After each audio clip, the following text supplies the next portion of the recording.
Agnes Pockels was only 19 when a strange sight caught her eye in a bowl of dishwater. It was 1881. She was in her family's home in Brunswick, Germany, scrubbing plates and watching greasy films drift across the water.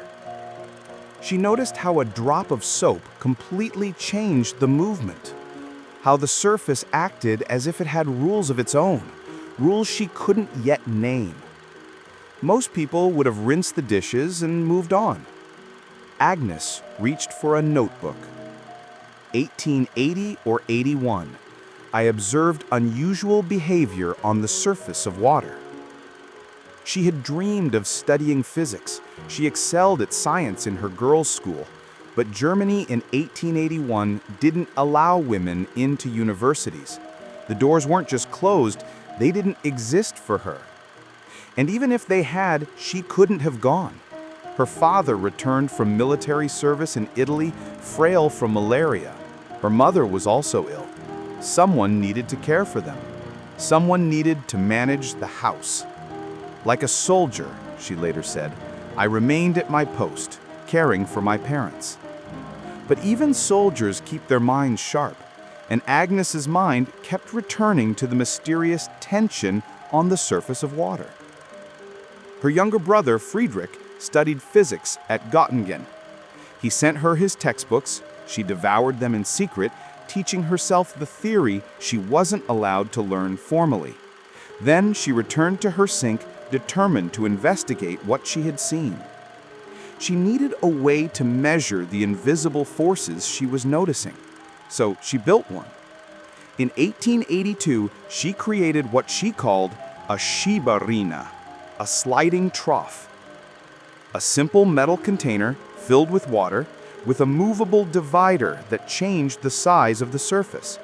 She would place a tiny disc, just a few millimeters wide, on the water and measure how much force she needed to lift it away. 1882, made first sliding trough. 1883, built a larger one. With this handmade device, Agnes Pockels began 10 years of independent research. She tested oils, soaps, dust, household chemicals, anything she could find. She discovered that even the slightest contamination changed water completely.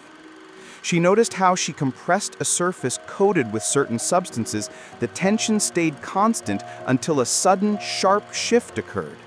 She had pinpointed the moment a single molecule-thick layer formed.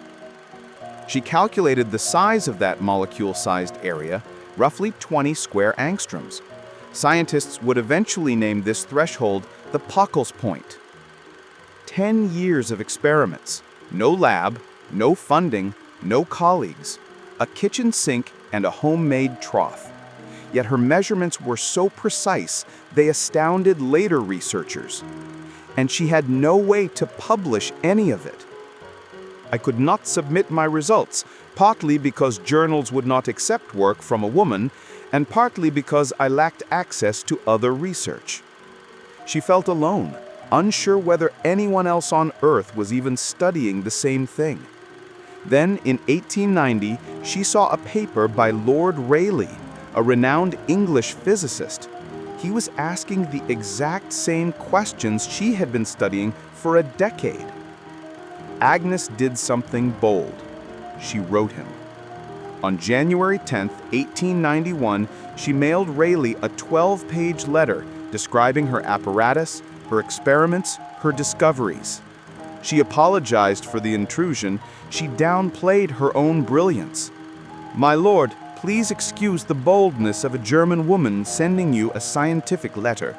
I cannot publish these results myself, so I entrust them to you. She told him he was free to use anything she had found. Rayleigh read the letter and instantly understood its importance. On March 2, 1891, he forwarded her work to the editor of Nature with a note. A German lady, using very simple equipment, has obtained valuable insights into the behavior of contaminated water surfaces.